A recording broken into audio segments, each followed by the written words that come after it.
Mathematic नहीं चलता, political chemistry चलती है और पॉलिटिकल केमिस्ट्री हमारे साथ थी और आगे भी हमारे साथ रहेगी।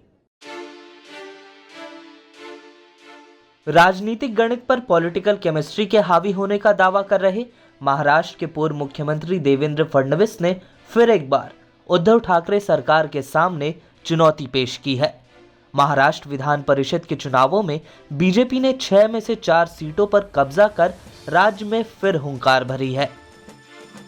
महाराष्ट्र में उद्धव ठाकरे के नेतृत्व में महाविकास अघाड़ी सरकार के 2 साल पूरे होने के बाद हुए महाराष्ट्र विधान परिषद के यह चुनाव शिवसेना, एनसीपी, कांग्रेस की साख का सवाल बन गए थे, लेकिन बीजेपी ने अपने शानदार प्रदर्शन से फिर एक बार सत्ताधारी दलों को सोचने पर मजबूर कर दिया है।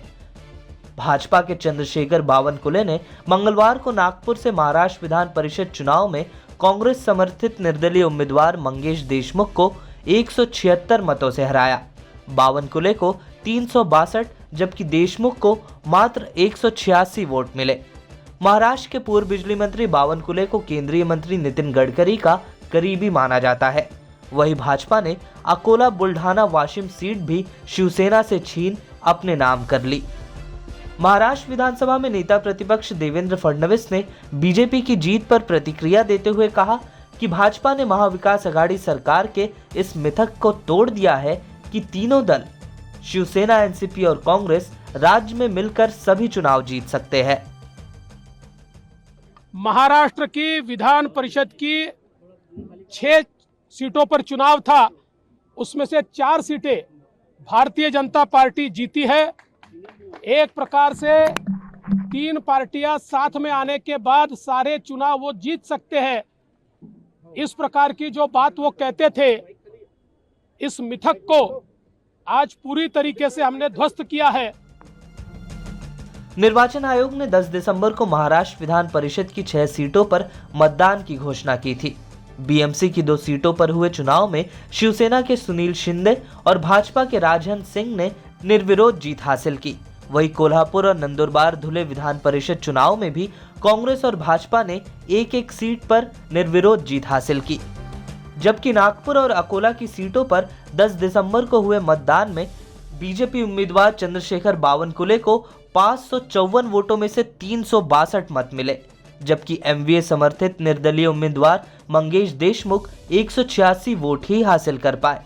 मतदान के ठीक एक दिन पहले कांग्रेस उम्मीदवार रविंद्र भोयर के चुनाव लड़ने से अचानक इनकार करने के बाद एमवीए ने मंगेश देशमुख को समर्थन दिया था।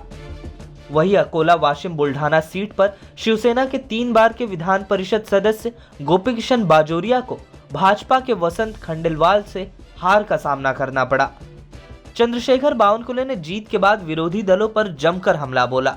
उन्होंने कहा कि एमवीए के पास 240 वोट थे, लेकिन एमवीए समर्थित उम्मीदवार को नागपुर में केवल 186 वोट ही मिले।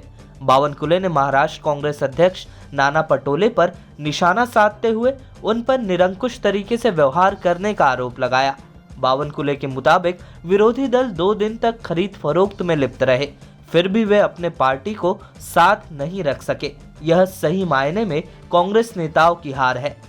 बावनकुले ने कहा कि कांग्रेस नेता निरंकुश तरीके से व्यवहार कर रहे हैं। बावनकुले ने कहा कि नाना पटोले कांग्रेस पार्टी की प्रदेश इकाई के काम के लिए उपयुक्त नहीं है और उन्हें अपने पद से इस्तीफा दे देना चाहिए। इस वीडियो में फिलहाल के लिए बस इतना ही। देश दुनिया की तमाम खबरों के लिए बने रहिए लोकमत हिंदी के साथ। अगर ये वीडियो आप फेसबुक पर देख रहे हैं तो हमारे पेज को फॉलो करना न भूलें।